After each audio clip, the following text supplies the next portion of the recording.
Alors, je vous ai dit que j'avais 3 questions pour vous, mais avant, on va essayer de voir si, parmi ce qu'on s'est dit ce matin, on avait déjà des éléments de réponse. Alors, par exemple, je vais vous demander, selon vous, là, si on se donne des mécanismes pour évaluer l'impact des politiques publiques sur les inégalités, quelles seraient les dimensions ou les indicateurs importants? Ce n'est pas exhaustif ce qu'on vous présente là, mais parmi les choses qui ont été dites ce matin, c'est la mesure de la santé dans la population, entre les différents groupes notamment. Madame Potvin a beaucoup insisté sur le fait que l'état de santé est un indicateur probant des inégalités. La distribution des revenus, évidemment. Madame Morel nous a rappelé à quel point c'était important de ne pas oublier cette dimension-là. Nicolas y avait fait évidemment allusion dans sa présentation. D'autres dimensions à mesurer, la pauvreté, l'exclusion, la justice, donc toute la question des droits et de leur effectivité dans la réalité. M. Goyette a insisté sur l'aspect multidimensionnel des inégalités et donc l'obligation que nous avons de nous intéresser à un ensemble de sujets. Et puis, comment ça se passe dans les communautés? Autant la vitalité démocratique que la capacité des organismes de la société civile et de la communauté elle-même de se prendre en charge et de soutenir les personnes plus vulnérables. Donc, c'est des exemples d'indicateurs et de dimensions. Je sais que ce n'est pas exhaustif, mais juste pour vous donner une idée de à quoi on songe lorsqu'on parle des dimensions. Ensuite, l'autre question que je vais vous poser va porter sur la manière de faire une évaluation, Catherine. Donc, soit des conditions de succès ou des mécanismes auxquels on peut songer, des choses dont on a besoin pour y arriver. Alors, bien sûr, il faut pouvoir collecter des données. J'ajouterais à ça, il faut pouvoir exploiter les données que nous avons déjà, parce que Mme Potvin nous a bien mentionné que des données, il y en existe, là, même s'il y a, un effritement de certains mécanismes de collecte ou de leur fiabilité, on a parlé du recensement, néanmoins, il existe des bases de données qui sont utilisables pour faire du travail. Ensuite, accroître la disponibilité des ressources, se doter de mécanismes de redistribution, obtenir le point de vue des personnes affectées par les politiques. Je pense que ça a été souligné aussi. C'est important non seulement de travailler avec des bases de données, mais d'aller voir les gens, de leur donner une voix dans le processus. Avoir une équipe interdisciplinaire, penser au moyen terme et au long terme, et mesurer aussi l'implantation des politiques. Pas seulement essayer, sur un plan théorique, de se demander si l'impact pourrait être positif ou négatif, mais aller voir concrètement aussi comment ça se passe dans la vie de tous les jours. Alors, je vous lance donc la première question. On a à peu près 1 heure pour échanger là-dessus, un petit peu plus. On va partager cette heure-là en 3 parties. La première partie, c'est de vous demander justement, si on a évalué l'impact des politiques sur les inégalités, quelles sont les dimensions à ne pas oublier? Quels sont les indicateurs, si on veut? Indicateurs, c'est peut-être un peu technique, mais quelles sont les dimensions à ne pas oublier? Est-ce que par rapport à ce qui a été dit ce matin, vous auriez des choses à ajouter, des choses sur lesquelles vous aimeriez qu'on insiste, monsieur, ici? Ensuite, il y aura madame. Ah ben, monsieur, madame. Pardon. Et puis ensuite, madame, de ce côté-là de la salle, madame Labrie. Allez-y. Si ça ne vous dérange pas, c'est mieux pour moi assis. Restez assis. Merci. Dites-nous qui vous êtes et puis allez-y. Je m'appelle Normand McIsaac, je suis directeur général de l'œuvre léger. Merci beaucoup d'abord pour cet événement, c'est absolument génial. On a beaucoup parlé, d'abord en guise de préambule, j'aimerais dire qu'à l'œuvre léger, pour nous, c'est tout ce qu'on fait, on le fait en partenariat avec les organismes communautaires. Donc, quand on parle du rôle des fondations, pour nous, on prend pour acquis qu'on parle vraiment d'un rôle en partenariat. Et le mot-clé là-dedans qu'on a entendu ce matin, c'est la voix, c'est l'écoute. Pour moi, c'est essentiel. Il ne faut pas, comme on a dit ce matin, parler au nom des organismes communautaires ni au nom des gens marginalisés. C'est très important. Deuxièmement... Alors, Catherine, on pourrait tout de suite, sur notre feuille de notes concernant les moyens, la deuxième question, inscrire l'importance des partenariats. Okay. Donc, pour nous, quand on parle du rôle des fondations, à mon avis, il reste un écart entre le monde académique et le monde des fondations et la société civile. On a beaucoup parlé de données, comme si on allait chercher des données. On n'a pas assez parlé, à mon avis, d'écoute et de compréhension du terrain. C'est là où est le rôle des fondations, à mon avis, c'est dans la coordination. Aussi, pour créer un espace de dialogue entre le monde académique et la société civile, où on parle en tant qu'égaux. Le monde, parce que souvent, on peut, dans le monde académique, dominer un petit peu parce qu'on est articulé, etc. Et donc, on a des grands concepts. Donc, c'est très important de créer cet espace de dialogue pour pouvoir en parler. Et je pense que la société civile et les organismes communautaires ont beaucoup, beaucoup à apporter en termes de compréhension du terrain. Avant de faire des recherches, il faut poser les bonnes questions. Donc, c'est là où les organismes communautaires doivent avoir l'espace pour parler. Puis c'est aux fondations, je pense, de créer cet espace où on travaille, où on va parler en tant qu'égal et égaux. Puis Donc, deuxièmement, rôle des fondations, créer l'espace de dialogue. oui. Rôle des fondations. Bon, Parfait. pour moi, c'est la clé. Puis je pense que c'est vraiment les fondations peuvent aussi donc mettre l'accent au lieu d'aller chercher des données et alimenter le monde académique, c'est vraiment travailler au niveau de la compréhension. Merci.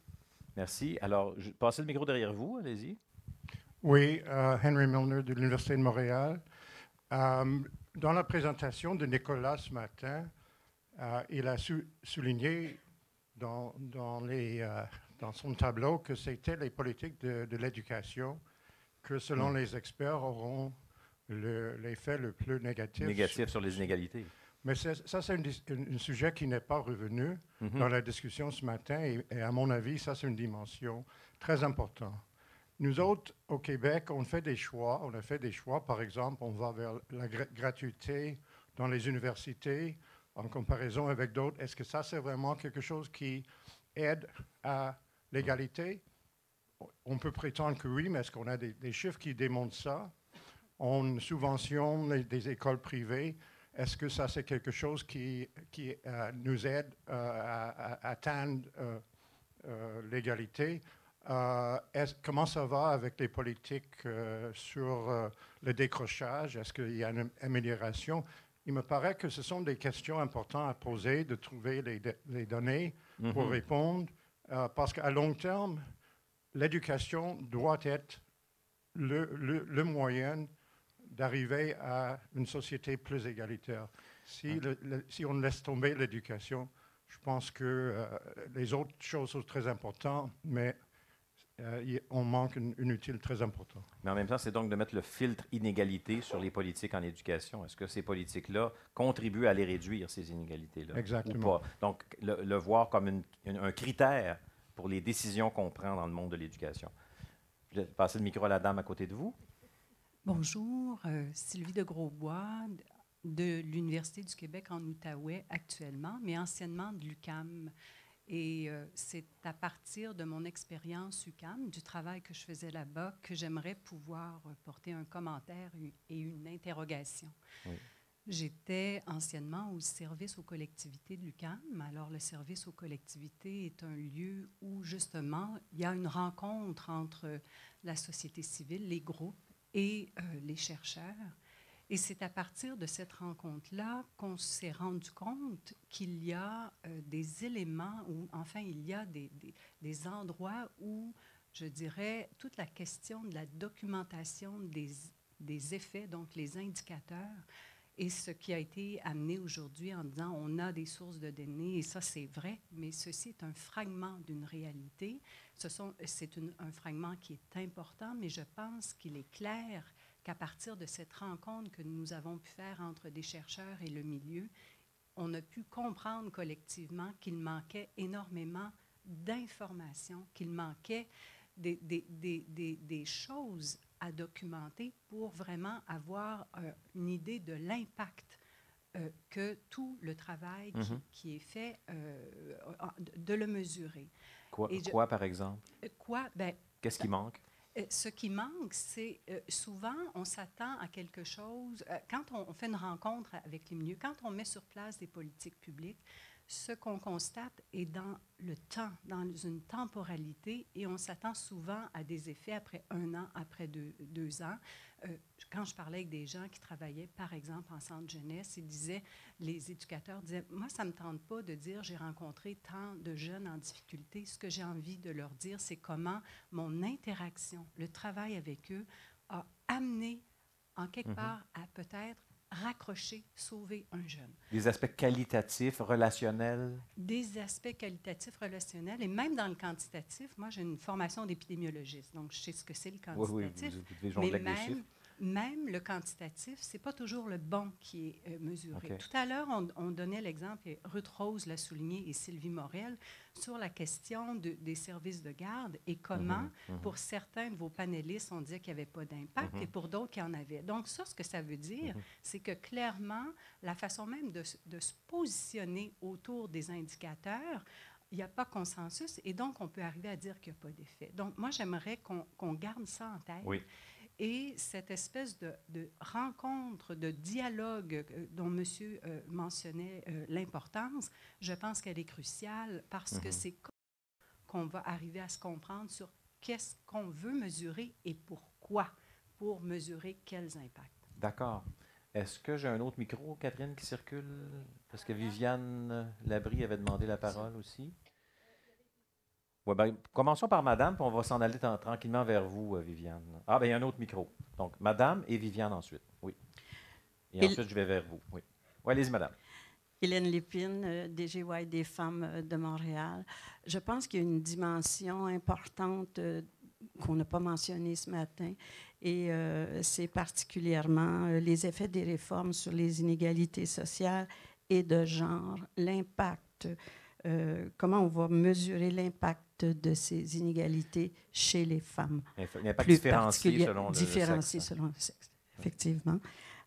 On sait que les femmes sont les premières victimes de des mesures, de ces réformes actuellement. Alors, je pense qu'il est important que ce soit indiqué et analysé. Merci. D'ailleurs, il y a une étude de l'IRIS qui est parue récemment, là, qui en faisait la démonstration.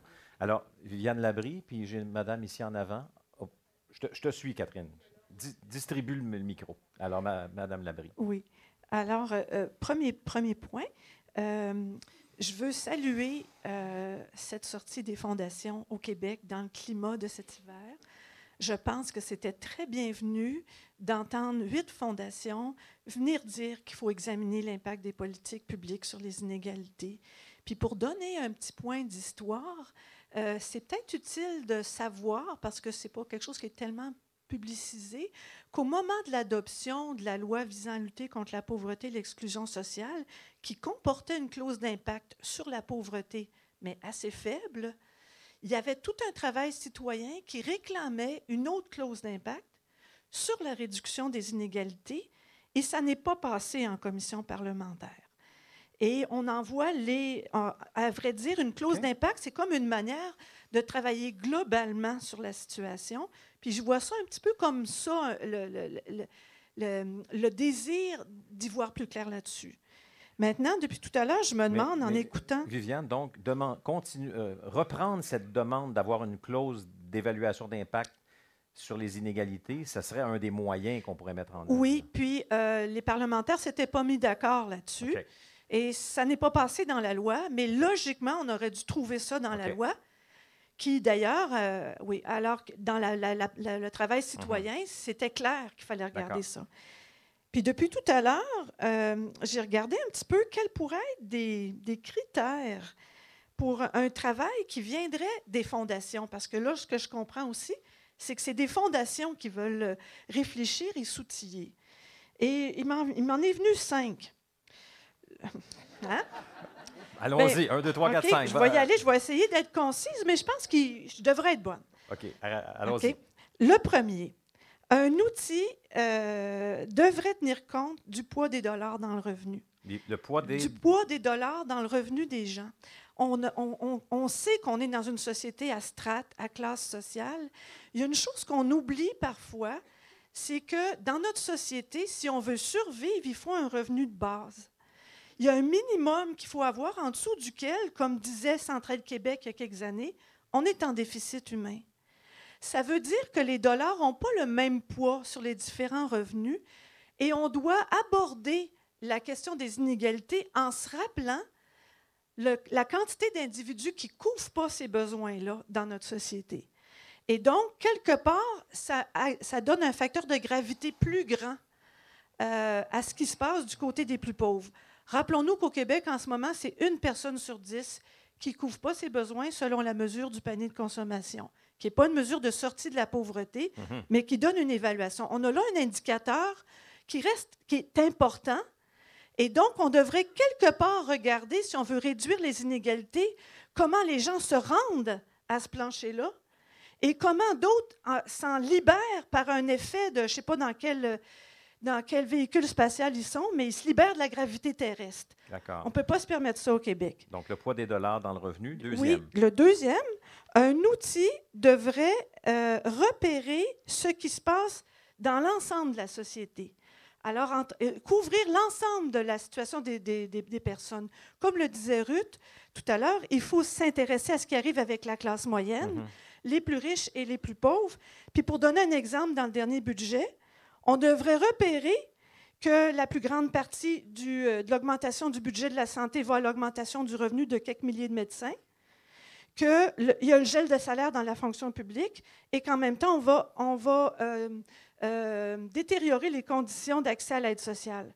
Alors, ça prend tout ça pour bien suivre du côté des revenus et il faut un suivi du côté des services, par exemple l'impact des services de garde ou de la diminution des effectifs d'aide aux enfants dans les écoles primaires, des choses comme ça. Sur l'ensemble de la société. Sur l'ensemble de la société, mais oui, tout à fait.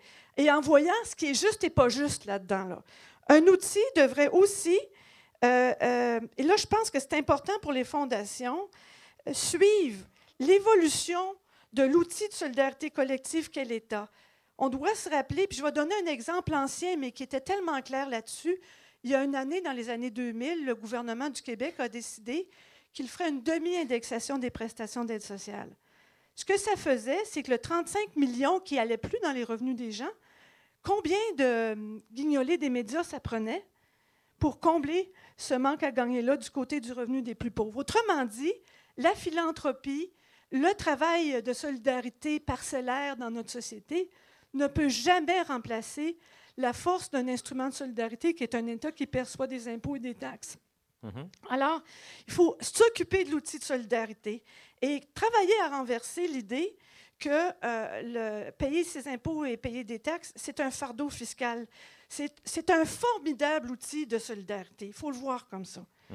Quatrièmement, un tel outil, ça a été beaucoup dit ce matin, puis c'est le fun de voir que ça prend de la place, devrait tenir compte de l'expertise des marges. Tantôt, quand j'ai parlé du poids des dollars dans le revenu, ça vient d'une réflexion avec des personnes en situation de pauvreté qui disaient... L'expertise des marges, ça veut dire? Des personnes les plus pauvres, par exemple, qui ont dit $1, il y a les dollars vitaux, les dollars fonctionnels, puis après ça, il y a des dollars gonflables. Quelque part, cette théorisation-là est très intéressante. On doit s'occuper des dollars vitaux, écouter les concepts qui viennent des plus pauvres, est souvent très utile pour voir le système de l'extérieur, parfois, et de ses marges. Cinquièmement, je pense qu'on devrait tenir compte de l'évolution de notre tolérance ou intolérance collective aux inégalités. Il y a quelque chose qui est en train d'évoluer dans notre société, pas seulement économiquement, mais dans notre conception du rôle d'un État, dans notre conception du rôle de la démocratie, dans notre tolérance à la protestation. On le voit beaucoup depuis les quelques dernières années. Et il devrait y avoir un monitoring de ça, parce que les inégalités, elles ne se réduisent pas facilement. Elles s'augmentent facilement et elles se réduisent très, très, très difficilement. L'équilibre qu'on a aujourd'hui, il est hérité de décennies de tolérance aux inégalités. On parle de normes sociales.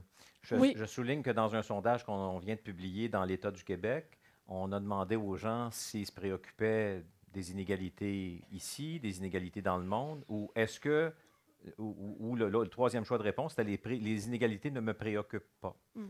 Dans la tranche d'âge 35 à 54 ans, il y a 20 des gens qui disent que les inégalités ne les préoccupent pas.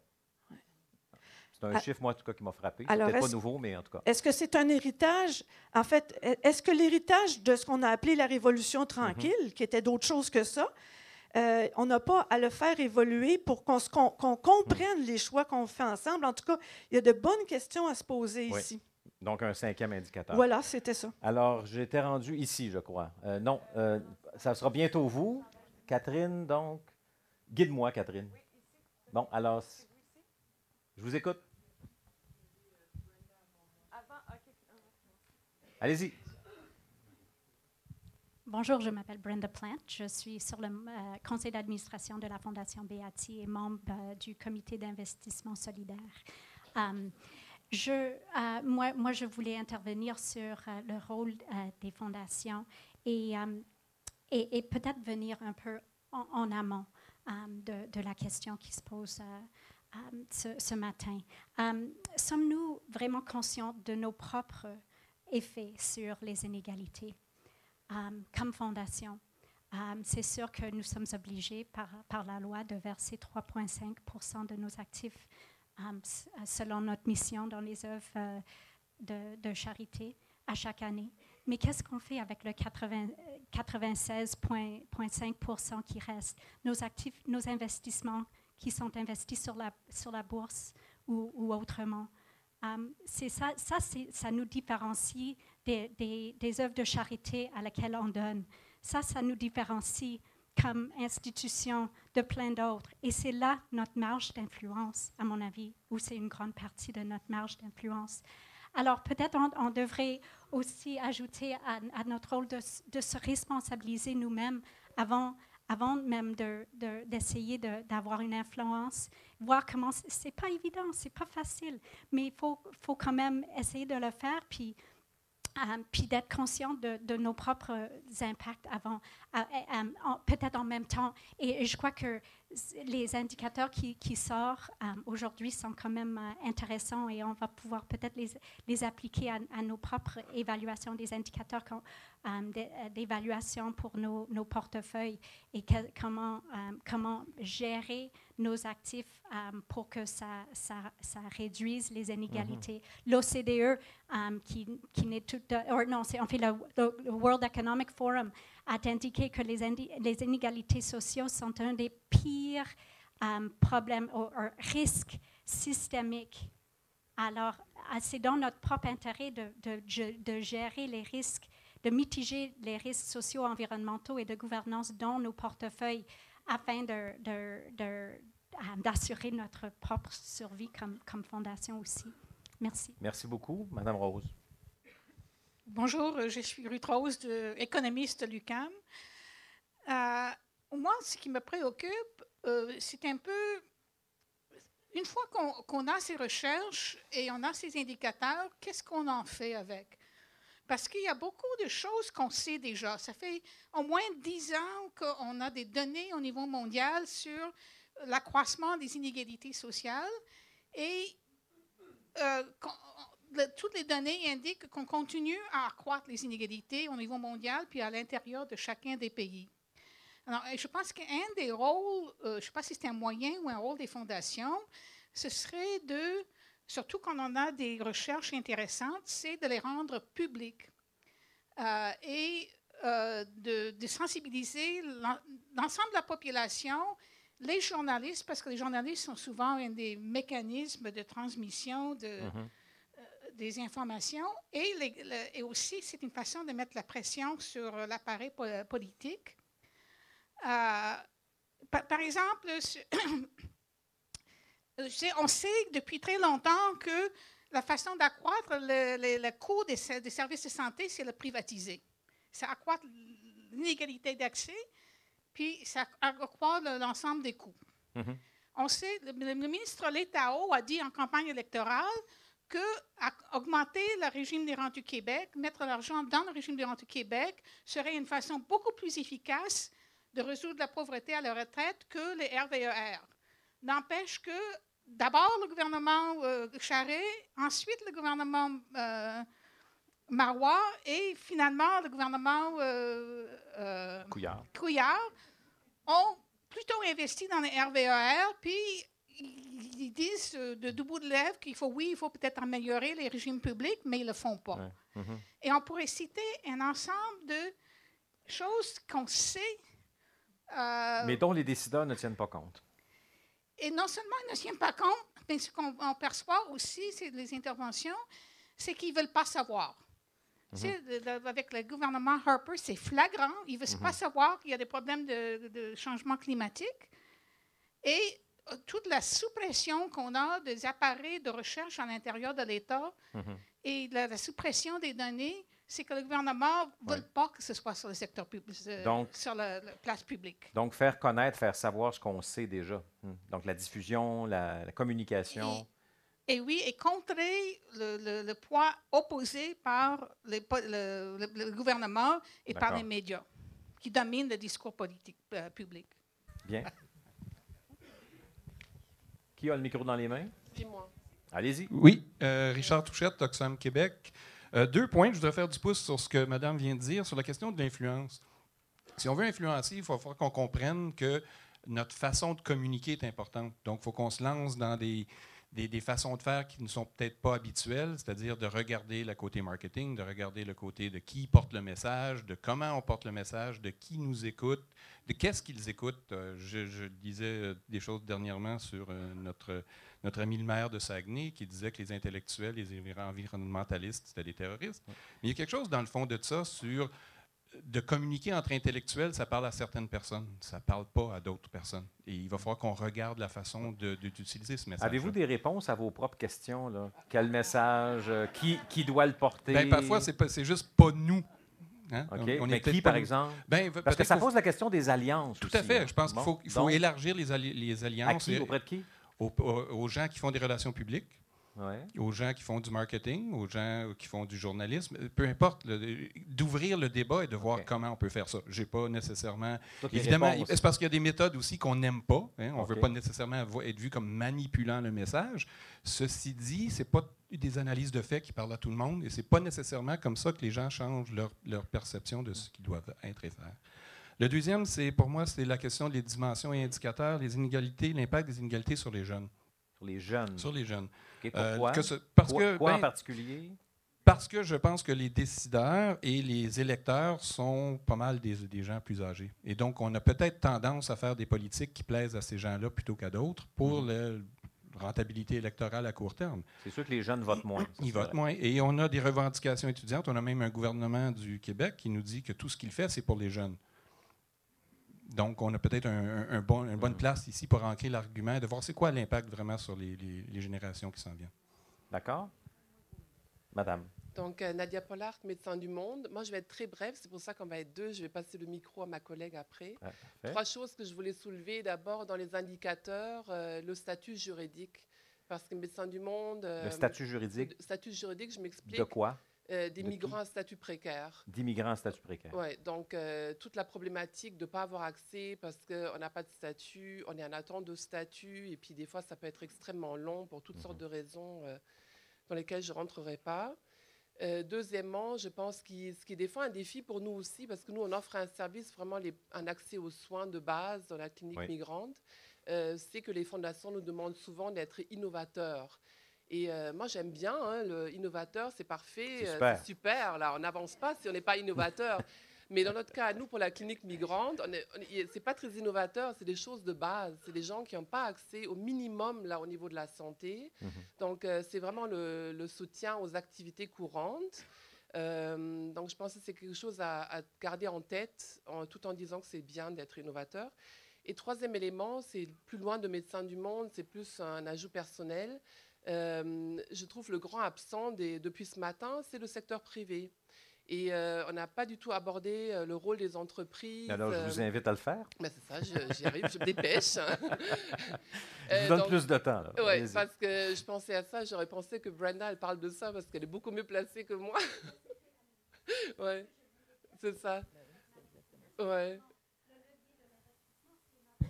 Oui. Mais c'est aussi le rôle, je pense, des entreprises, je pense aux services de garde. Quand on regarde au Québec, j'avais mené une recherche l'année dernière sur les services de garde en milieu d'entreprise. Il n'y en a quasiment pas, comparé à d'autres pays. Donc, ils n'ont pas juste un rôle à jouer au niveau, en termes de dons, en termes philanthropiques, mais aussi un rôle à jouer au niveau des approches et des politiques sociales.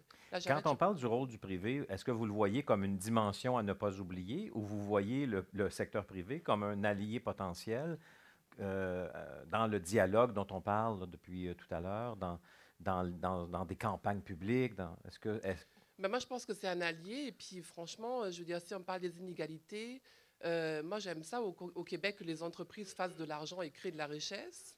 Donc, je pense que c'est important à ne pas oublier. Mais il y a toute la partie, justement, comme partenariat pour les politiques sociales où je crois qu'on aurait pu aborder plus la question des entreprises, le rôle des entreprises. Mais en tout cas, c'est une invitation, là, dans la demi-heure qui nous reste, peut-être d'aborder cette question-là. Je vous signale que nos 3 spécialistes de ce matin ne sont pas partis, mais je les ai renvoyés dans la population générale. Si vous voulez intervenir, évidemment, vous me faites signe. Si vous voulez réagir à des choses, puis j'ai envie presque de vous lancer cette question-là qui vient d'être abordée. Le privé, est-ce qu'il peut jouer un rôle dans tout ça? Madame. Ah, le micro est déjà parti à monsieur. Bien, monsieur, d'abord.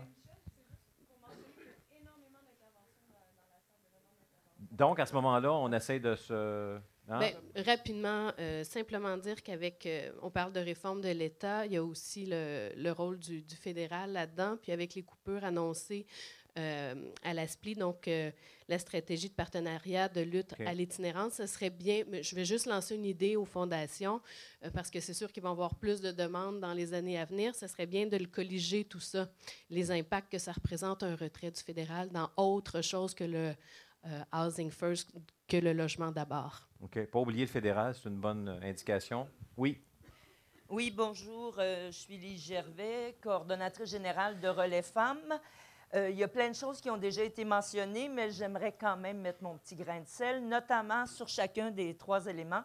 Je dirais qu'au niveau de la dimension des indicateurs, il serait intéressant d'oser la complexité.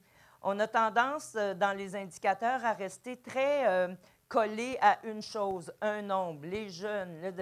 Les jeunes, c'est aussi des jeunes garçons, c'est aussi des jeunes filles. Les personnes en attente de statut.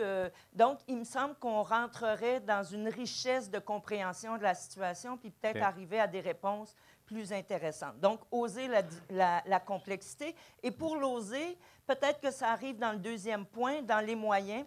Je pense qu'actuellement, la sortie des fondations est assez exemplaire à ce titre-là.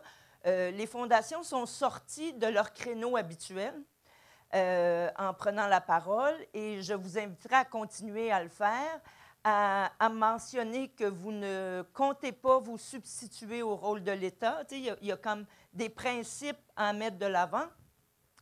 Mais je pense que l'appel à travailler différemment, elle est vraie pour les fondations et j'aime bien aussi l'idée de regarder comment nous-mêmes, on gère nos sommes.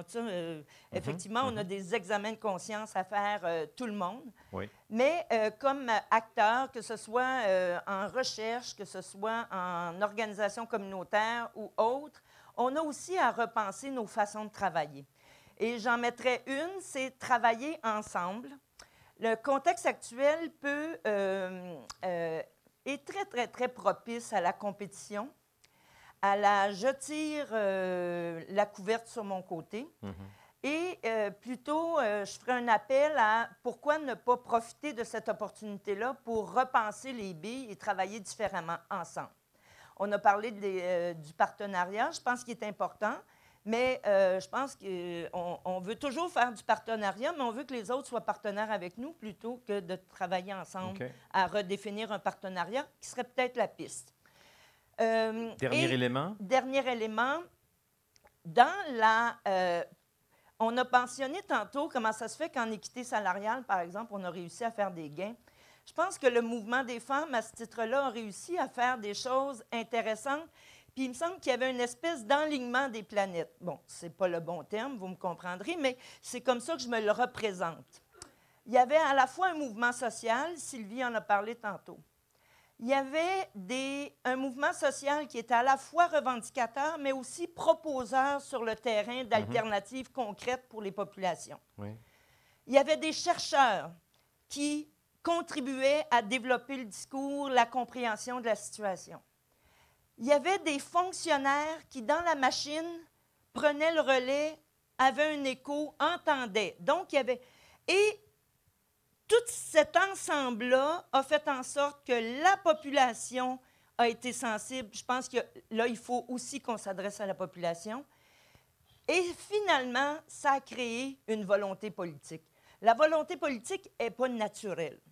Elle va venir par l'ensemble de messages. Et je terminerai avec un risque que j'aimerais qu'on évite. C'est que j'ai entendu beaucoup parler ce matin de coordination. Je me méfie, surtout dans notre petite tendance progressiste, je pense qu'on pourrait se retrouver dans ce terme-là, à la structure, à la volonté de coordonner tellement que finalement, une partie des énergies est non pas dans le réseautage, dans la proposition, donc une invitation un peu plus de souplesse, donc beaucoup de liens, beaucoup de rencontres, beaucoup d'espaces de dialogue, mais peut-être pas trop d'organisation, de structure. De hiérarchie, etc. Voilà. Merci beaucoup, monsieur. Bonjour, Marc-André Plante, je suis directeur du Carrefour Action municipale et famille, un réseau dans le secteur municipal. Si je comprends bien, d'abord, à dimension indicateur, vous avez nommé une liste au départ d'indicateurs qui pourraient nous aider à mesurer les inégalités sociales. Je pense qu'il y en a un qui mériterait d'être ajouté, c'est celui de mesurer, ou plutôt de regarder le niveau d'endettement des personnes. Je pense qu'il n'était pas nommé, mais je pense que c'est un indicateur. Pour ce qui est de... Moi, je rêve aussi d'un jour, chaque soir, là, quand on regarde les nouvelles, moi, je vois l'indice Dow Jones, je vois le dollar canadien. Il y a comme on a réussi à chaque jour à me trouver un indice, me dire ça a-tu bien été ou ça a mal été à la bourse, puis je ne sais pas pourquoi, mais ça m'influence.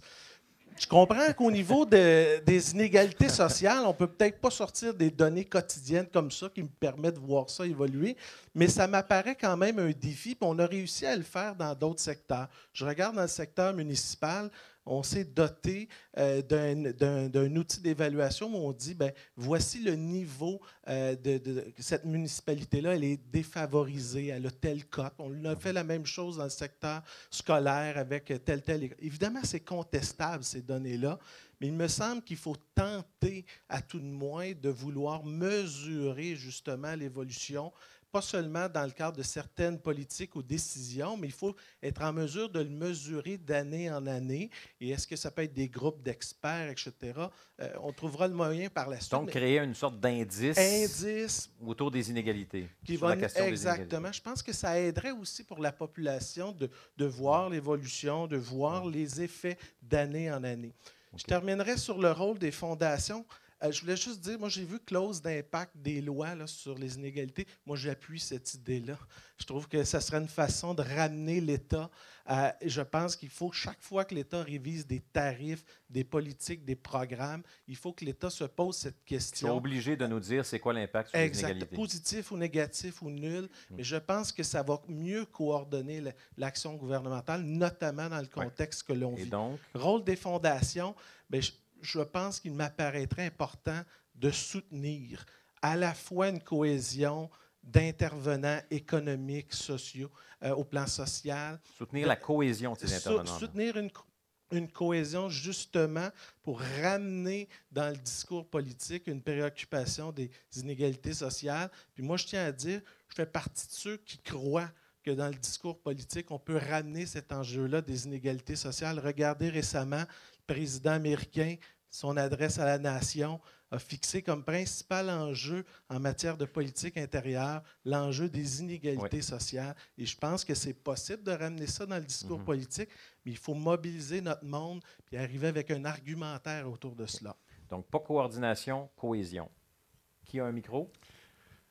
Monsieur. Régent Parent, j'ai un chapeau. J'ai été invité par la Fondation Chagnon. Ça fait que dans pas sûr qu'ils vont être d'accord avec ce que je vais dire, mais... Allez-y, M. Parent. Je vais dire pareil. Tant pis pour eux. Je vais dire pareil. Moi, je ne pense pas que les fondations étaient à ce point naïves quand ils ont fait leur lettre ouverte au mois de mars dernier. Il n'y a personne qui a dit qu'elles étaient naïves. Je pense pas. Non, mais ce que je veux dire, c'est quand ils ont été très prudents dans l'écriture, mais en même temps, une espèce de constat que les politiques qui sont mises de l'avant actuellement par le gouvernement vont accroître l'inégalité. Ils ne l'ont pas dit, mais ils le laissent sous-entendre. Vous l'avez lu entre les lignes. Je pense que à peu près tout le monde dans cette salle a lu la même chose. Et donc, je pense que le discours ou la présentation de Nicolas Zorn nous fait ressortir clairement que l'inégalité sociale, ce n'est pas une fatalité, c'est le fruit de choix politiques. Ce qu'on se dit aujourd'hui, puis moi, je veux bien qu'on pense qu'en demandant au gouvernement, en sonnant la cloche au gouvernement, on a un gouvernement qui s'en va plutôt dans le sens contraire. Fait que donc, ça ramène à comptons sur nos moyens. Et là, je rejoins les chercheurs ce matin-là. Parce que dans le fond, à partir du moment où tu as un gouvernement qui a plutôt des politiques qui vont accroître les inégalités, il va tenter de nous faire croire, par toutes sortes de subterfuges, que tout est pour le mieux dans le meilleur des mondes. Et là-dessus, il y a plusieurs éditorialistes pour le soutenir. Je ne les nommerai pas, Pratt, Dubuc, Ravary et compagnie. Fait on s'ennuie de Michel Venn au devoir. Donc, dans un contexte comme celui-là, ça veut dire qu'on va essayer de faire en sorte, dans les prochains mois, prochaines années, d'avoir de moins en moins de données disponibles, comme le fédéral l'a fait, comme le provincial va le faire. Alors, qu'est-ce qu'on fait? Et donc, à ce moment-là, il faut, contrairement à ce que Mme disait, moi, je pense qu'il faut essayer de trouver une façon, je veux dire, de peut-être coordonner, c'est peut-être trop fort, mais de créer une liaison entre les différents chercheurs et de pouvoir avoir une certaine médiation. Ça s'appellera comme ça voudra, liaison, un institut, connexion, connexion entre le milieu académique et les intervenants de tout acabit. Et ça rejoint M. Doxfam. Moi, je ne pense pas que c'est à un chercheur à être lobbyiste.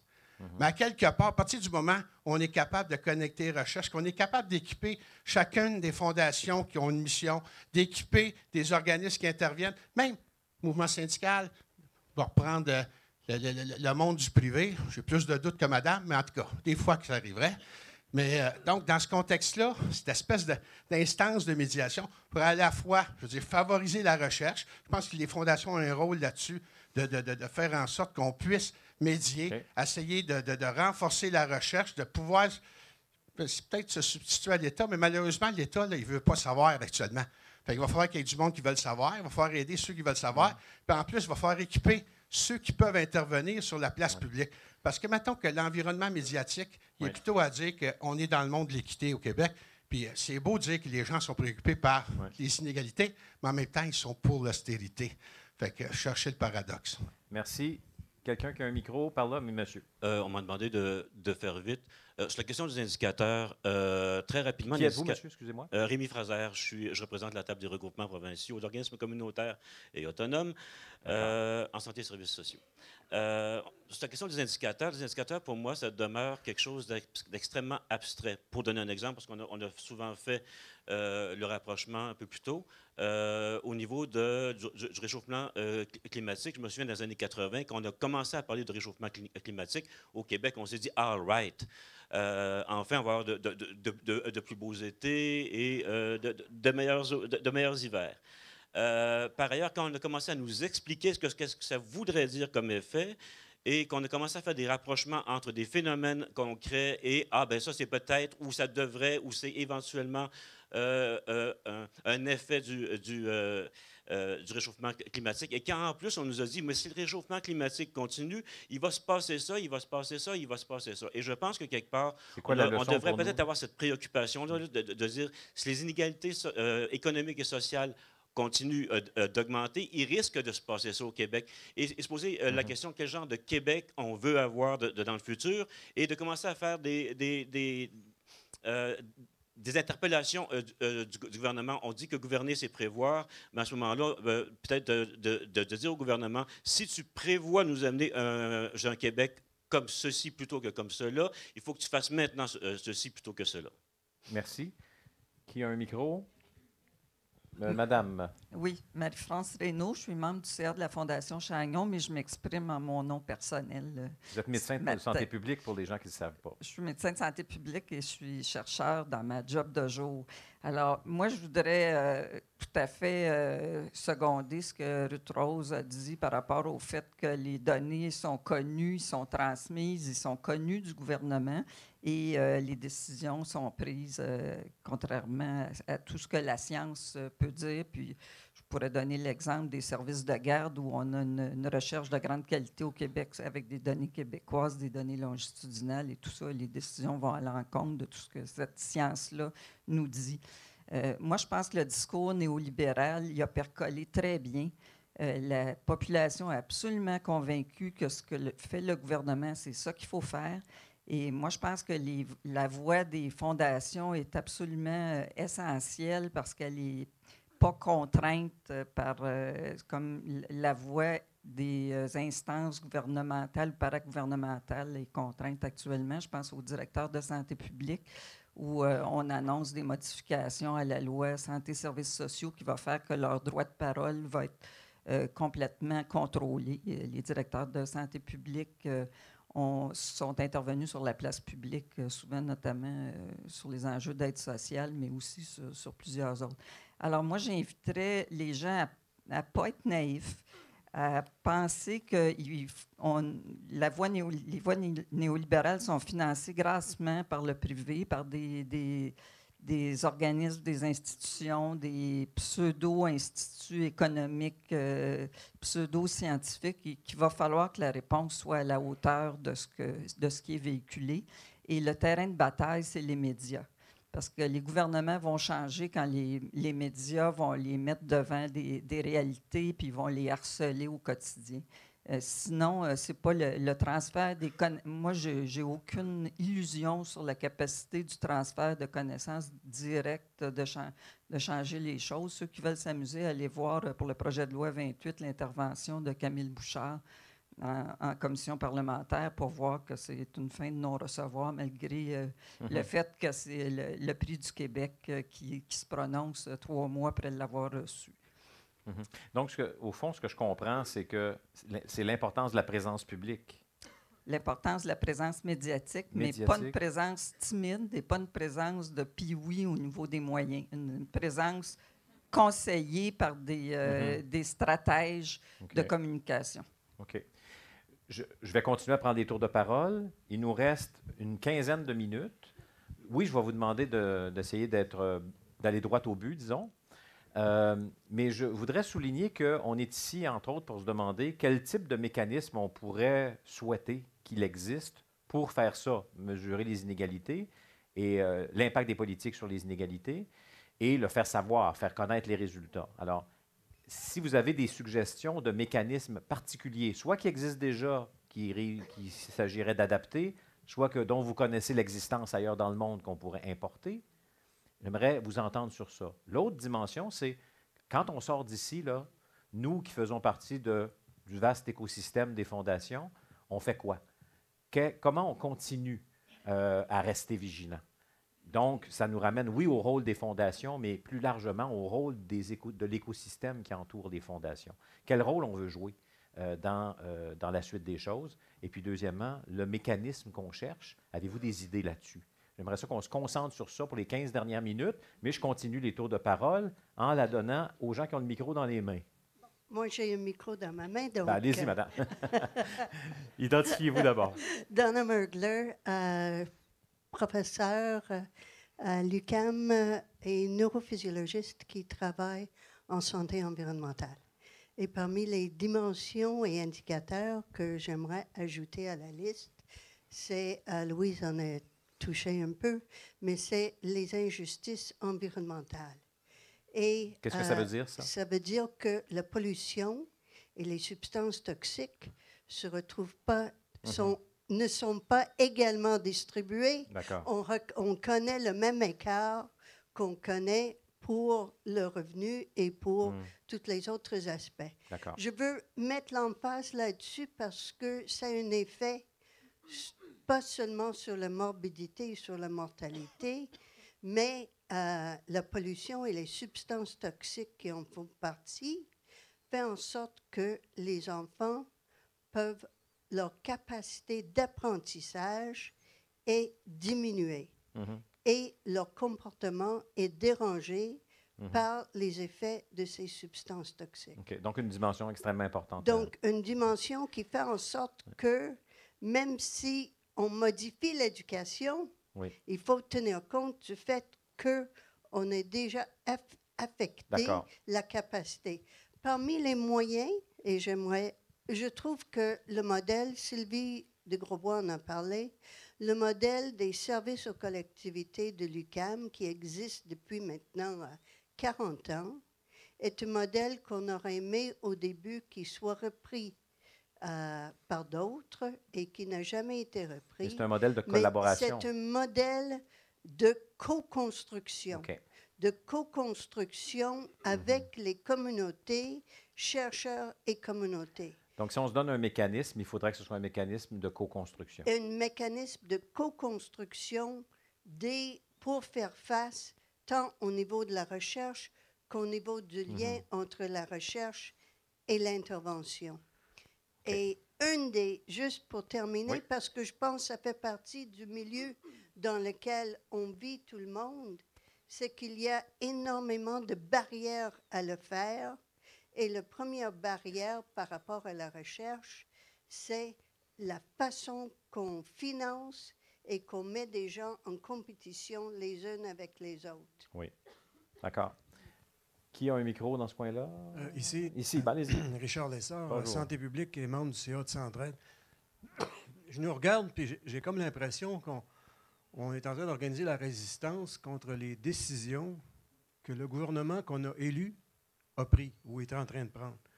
Et puis c'est comme s'il y avait un moment où, une fois qu'ils sont élus, ils sont sous une autre sorte d'influence que ce qu'on pensait qu'ils étaient. Et puis je me demande si le rôle des fondations, ce ne sera pas d'identifier ces influences-là puis de les monitorer. C'est comme s'il y avait quelque chose qui se passe au-dessus de nous autres qu'on ne comprend pas, qu'on essaye par nos moyens habituels, c'est-à-dire la science, la connaissance, les données, d'essayer de ramener la situation puis de diffuser ça au public, mais de toute évidence, ça ne marche pas. Et c'est le contraire qu'on est en train de subir, c'est qu'on est en train de se faire dire « fermez vos gueules », les donner le moins possible, et puis convaincre la population, mais oubliez ça, on contrôle déjà les journaux. Alors, je pense qu'il y a un rôle, à mon point de vue, des fondations de se situer en amont de ces problèmes-là pour voir un peu quelles sont ces influences qui font en sorte que nos gouvernements, à un moment donné, nous amènent à plutôt créer de l'injustice que ce qu'on souhaiterait voir. Donc, identifier quelles sont les influences qui vont dans le sens contraire de la réduction des inégalités. Exact. C'est peut-être idéologique. Et faire quoi une fois qu'on les a identifiés? Bien, je pense qu'une fois qu'on les a identifiés, la game est déjà commencée. Je pense qu'on peut les contrer, on peut identifier qui fait quoi. On peut identifier, comme disait Marie-France, qui finance quoi. Je pense qu'on a une meilleure compréhension de la game dans laquelle on est. Parce qu'il y en a une, c'est évident. Là. Et une fois qu'ils sont élus, ils ne pensent plus comme avant. Alors, ils doivent être sous une influence qu'on n'a pas été capable d'identifier. C'est drôle. J'ai l'impression que vous me parlez de la fonction renseignement dans une armée qui s'en va en guerre. Non, mais c'est simplement que par rapport aux notions de dialogue dont on parlait tout à l'heure, vous me semblez introduire la notion de combat, de lutte. Le mot lutte a été utilisé d'ailleurs plus tôt aujourd'hui. Et là, il y a peut-être un positionnement à trouver. Est-ce qu'on est dans un combat ou est-ce qu'on veut susciter un dialogue? Je ne vous demande pas nécessairement de répondre, à moins que vous ayez une réponse à donner.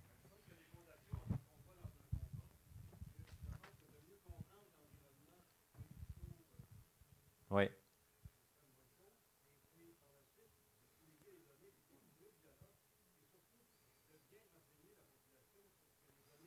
Mm-hmm. Okay. Pour les gens qui n'ont peut-être pas entendu, donc les fondations n'embarqueraient peut-être pas dans un combat, mais en tout cas, il est important d'identifier l'environnement, de le comprendre. Ensuite, à travers le dialogue, de faire partager les données, les connaissances pour que la population puisse elle-même comprendre ce qui est en train de se produire, donc faire évoluer les choses, si je résume bien la pensée. Est-ce que je suis rendu ici? Madame Gotto. Bonjour, donc je suis Fédia Gotto, coordonnatrice de Concertation La Chine, une table de développement social à la Chine. Pour ceux qui ne le savent pas, une table de développement social, ça a pour mission de rassembler les forces vives d'une communauté à travailler ensemble pour le développement du quartier dans la perspective de l'amélioration de la qualité de vie des citoyens, avec évidemment une attention particulière à ceux en situation défavorisée.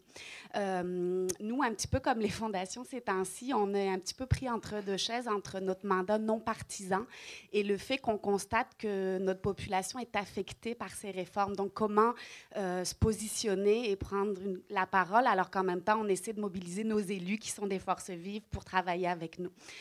On a quand même décidé de se positionner. Alors, moi, je voudrais parler de deux choses. Premièrement, la dimension, on parlait tout à l'heure des milieux de vie, donc je ne sais pas comment appeler ça, si c'est le côté liaison, la synergie. On parlait de la coordination de l'évaluation, mais moi, je dirais l'évaluation de la coordination. Sur les terrains, nous, déjà, en ce moment, on constate un effritement de nos communautés. Je suis persuadée que vous le savez, parce qu'il y a déjà des agents de liaison qui ont disparu dans les écoles, évidemment, dans les CEDEC, dans nos CGE, etc. Et déjà, on est amoindri dans notre capacité de travailler ensemble. Et on parlait de distribution. La distribution, c'est parfois juste de mettre en contact la ressource avec la personne qui en a besoin. Mais si on ne peut pas faire ce contact-là, même s'il y a des ressources disponibles, ça ne sert à rien. Donc ça, moi, évidemment, j'ai une grosse préoccupation. L'importance de la liaison. Exactement.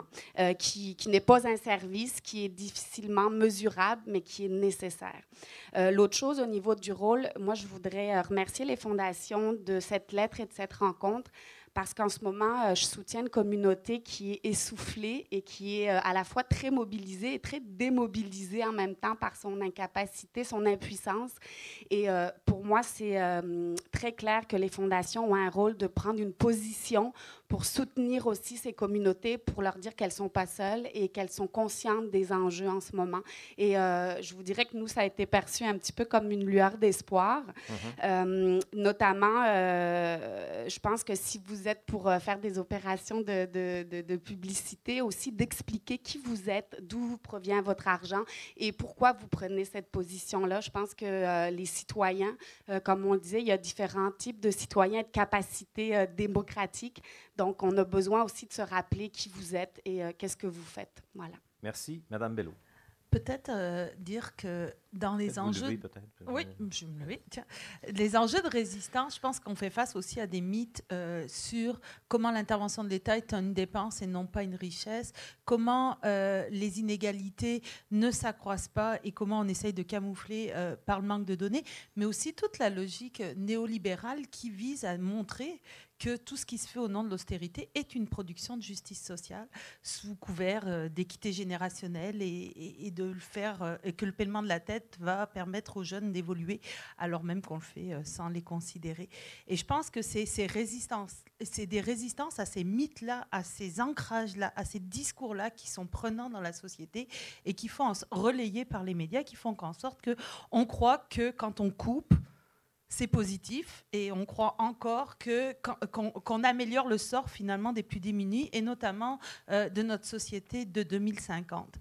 Et il me semble aussi que dans ce contexte-là, le travail qu'on a à faire, c'est un travail de nommer le fait que, oui, investir dans des programmes sociaux, non, ce n'est pas une dépense, mais c'est bien un investissement, que ça permet d'enrichir notre société, non pas strictement sur le plan économique, mais sur le plan social, sur le plan politique, sur le plan symbolique et aussi sur le plan culturel.